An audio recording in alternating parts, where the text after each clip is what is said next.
कौन है वो 7 सितारे जिनकी सलाह से मोदी चलाते हैं देश? चीन अमेरिका तक में मंदी, लेकिन न्यू इंडिया में 7 लोगों की वजह से आ गई बुलंदी। बांग्लादेश डूबने वाला है, चीन में भारी मंदी है, पाक और श्रीलंका की हालत खराब, लेकिन मोदी को सलाह देने वाले 7 अधिकारियों ने देश को बचा लिया। न्यू इंडिया को सुपर पावर इंडिया कैसे बना रहे मोदी, जानिए मोदी की उस टीम के बारे में जो है दुनिया की बेस्ट टीम।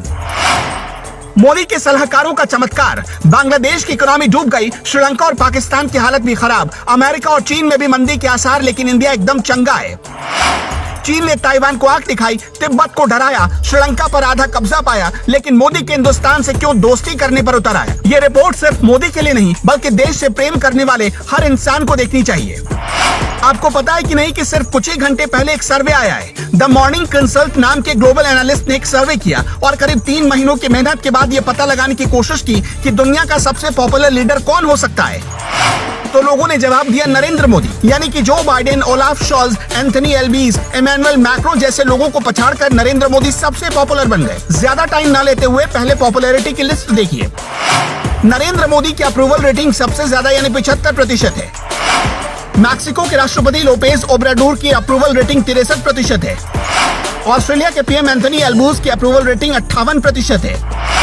अमेरिकी राष्ट्रपति जो बाइडेन की अप्रूवल रेटिंग सिर्फ 41%, यानी कि सुपर पावर अमेरिका के नेता चौथे नंबर पर हैं। खैर, मोदी किसी इंटरनेशनल रेटिंग के मोहताज नहीं है और वो काम करके प्रूव करने में यकीन रखते हैं, इसलिए देश में उनकी रेटिंग ऑलवेज हाई रहती है। पर मोदी पिछले 8 सालों से ये कैसे कर पा रहे हैं? इकोनॉमी हो, डिफेंस हो, डिप्लोमेसी हो, एकदम 100% खरा। ये सिर्फ संयोग नहीं हो सकता, ऐसा सिर्फ इसलिए हो पाता है क्योंकि मोदी ने अपने पास हिंदुस्तान के बेस्ट अधिकारियों की टीम रखी। 7 ऐसे सबसे खास लोगों से आज मिलवाएंगे जिनकी सलाह से पीएम मोदी देश चला रहे हैं। हर दिन पीएम मोदी की आंखों के सामने सैकड़ों फाइलें गुजरती हैं और अगर जोड़ा जाए तो उनमें हजारों लाइनें लिखी रहती हैं। एक एक लाइन को पढ़ना, फिर उस फाइल पर साइन करना, ये कभी मोदी के लिए अकेले आसान नहीं हो सकता था अगर मोदी के पास ऐसे अधिकारियों की टीम ना होती। इस वक्त पीएम मोदी को सलाह देने वाले अधिकारियों में सबसे ऊपर है प्रमुख सचिव पीके मिश्रा। पहले इस जगह पर होते थे नृपेंद्र मिश्रा। उनके रिटायर होने के बाद मोदी ने अपने सबसे खास प्रोजेक्ट राम मंदिर निर्माण की देखरेख में नृपेंद्र मिश्रा को लगा दिया और फिर उनकी जगह आए पीके मिश्रा। पीके मिश्रा केंद्र और गुजरात सरकार में कई अहम पदों पर रहे हैं। 1972 बैच के गुजरात कैडर के आईएएस अधिकारी पीके मिश्रा ने 2019 में मोदी के प्रमुख सचिव का पद संभाला था। गुजरात में जब नरेंद्र मोदी मुख्यमंत्री होते थे तब पीके मिश्रा उनके खास अधिकारियों में गिने जाते थे। पीके मिश्रा को आपदा प्रबंधन में बेहतरीन काम के लिए यूनाइटेड नेशन भी सम्मानित कर चुका है। डॉक्टर पीके मिश्रा साल 2006 से 2008 के बीच भारत के कृषि सचिव रहे। पीके मिश्रा के काम करने का स्टाइल सबसे अलग था, इसलिए मोदी उनके मुरीद थे। जब पीके मिश्रा मोदी के मुख्यमंत्री रहते हुए रिटायर हो गए थे तो उन्हें गुजरात इलेक्ट्रिसिटी रेगुलेटरी बोर्ड का चेयरमैन बना दिया गया था। 2013 में डॉक्टर पीके मिश्रा का कार्यकाल खत्म हुआ और गुजरात से नरेंद्र मोदी दिल्ली आ गए। जैसे ही नरेंद्र मोदी प्रधानमंत्री बने, पीके मिश्रा को दिल्ली बुलाया गया और मोदी की टीम में शामिल किया गया। पीके मिश्रा को इंफ्रास्ट्रक्चर डेवलपमेंट, कृषि, एनर्जी, डिजास्टर मैनेजमेंट जैसे मामलों में एक्सपर्टीज हासिल है। आज हमारा देश पुष्पराज यानी पुष्पा बन चुका है, यानी अमेरिका और चीन जैसे देशों की अकड़ के आगे भी हमें कोई टेंशन नहीं होती। कूटनीति और सामरिक मोर्चे पर भारत अगर विश्व शक्ति बनता जा रहा है तो इसके पीछे है मोदी के सुरक्षा सलाहकार अजित डोवाल। डोवाल रियल लाइफ में भी जासूस की भूमिका निभा चुके हैं।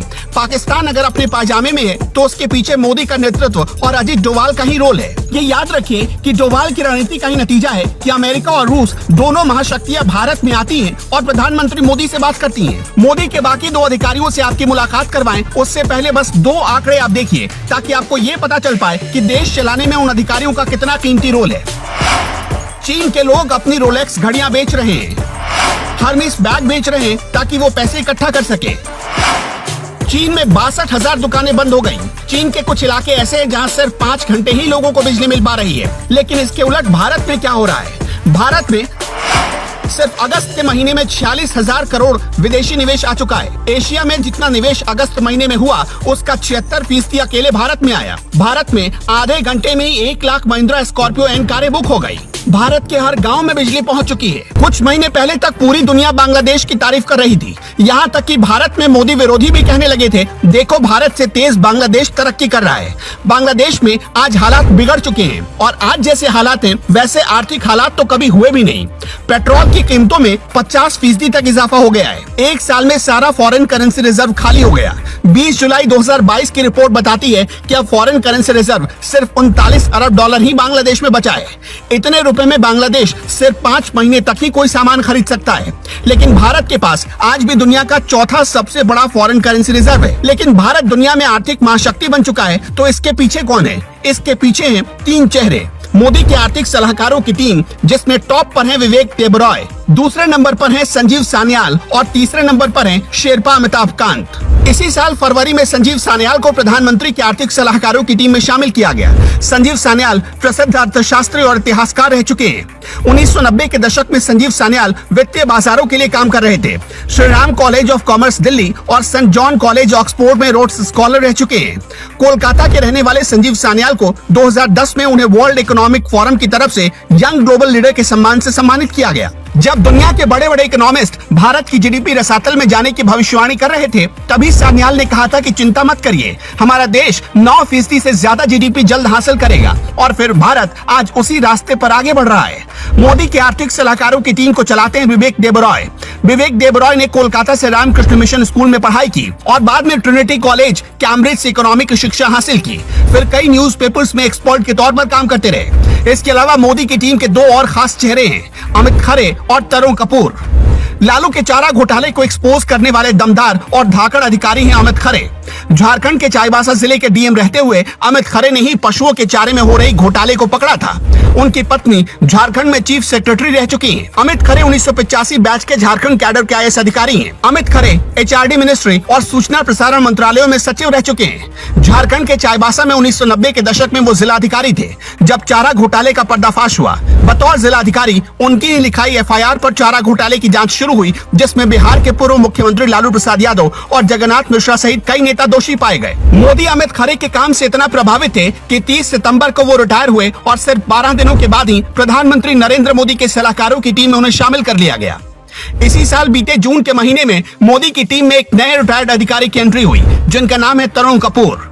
तरुण कपूर 1985 बैच के आईएएस अधिकारी हैं। नवंबर 2021 में तरुण कपूर भारत सरकार के पेट्रोलियम मंत्रालय से बतौर सचिव रिटायर हुए थे।